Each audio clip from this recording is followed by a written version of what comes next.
Hello dear 10th students, இந்த வீடியோவில் வந்து நம்ம 10th சயின்ஸில் வந்து ஒரு கம்பல்சரி கொஸ்டின் பார்க்கலாம். இது வந்து எப்போ கேட்டிருக்காங்கன்னு பார்த்தீங்கன்னா PTA 2 அதில் வந்து 22 கேட்டிருக்காங்க. அதுக்கப்புறம் இப்போ அரியலூர் மாவட்டத்தில் நடந்த ஃபஸ்ட் ரிவிஷன் எக்ஸாமில் கொஸ்டின் நம்பர் 22 கேட்டிருக்காங்க. என்ன கேட்டிருக்காங்க சம்மில்?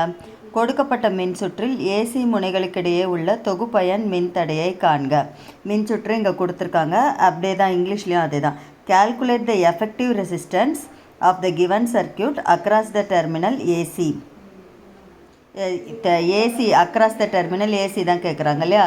இந்த ஏசி வந்து எப்படி இருக்குது? பேரலில் கனெக்ட் ஆகிருக்கு. அப்போ நம்ம முதல்ல என்ன பண்ணணும்? சீரீஸோட எஃபெக்டிவ் ரெசிஸ்டன்ஸ் கண்டுபிடிக்கணும்.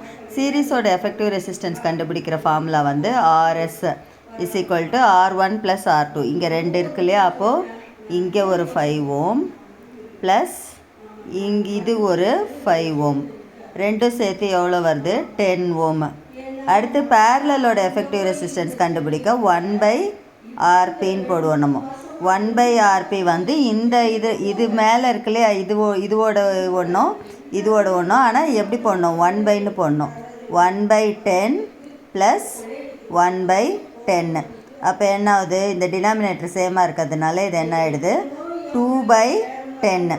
2/10ன்றப்போ என்ன ஆகிடுது? உங்களுக்கு கேன்சல் ஆகும். கேன்சல் ஆச்சுன்னா 2 1s are 2, 2 5s are 10. அப்போ 1/5 ஓம். 1/RP தான் வந்து என்னது உங்களுக்கு? 1/5. அப்போ RP மட்டும் வேணும்னா என்னவங்க? 5 ஓம். அதோட தலைகீழ் தான். இதுதான் வந்து ஆன்சர். புரியுதா? இதுதான் வந்து அக்ராஸ் த ஏசி இருக்க ரெசிஸ்டன்ஸ். புரியுதா? இதுதான் விடை. தமிழ் மீடியத்துக்கும் அதே தான். என்ன கேட்டிருக்கிறாங்க? ஏசியில் இருக்கிற எஃபெக்டிவ் ரெசிஸ்டன்ஸ் கேட்டிருக்காங்க. ஏசி வேணும்னா நம்ம என்ன செய்யணும்? ஏபி பிசி ரெண்டு வந்து சீரீஸில் கனெக்ஷன் ஆகிருக்கிறதுனால அது ரெண்டுத்தையும் வந்து என்ன பண்ணணும்? இப்போ அதுக்குரிய ஃபார்முலா போட்டு கால்குலேட் பண்ணோம்.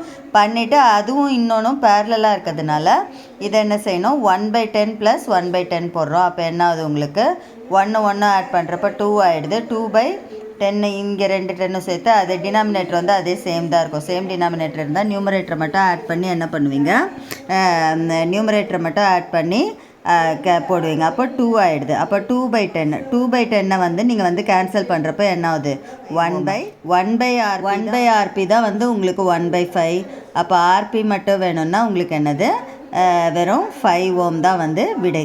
இந்த மாதிரி கல்வி சம்மந்தமான வீடியோஸ்லாம் வேணும்னா ராஜி எஜுகேஷன் அண்ட் என்டர்டெயின்மெண்ட் சேனலை சப்ஸ்கிரைப் பண்ணிக்கோங்க. All the best. Thanks for வாட்சிங் the video. Very easy sum. Thank you.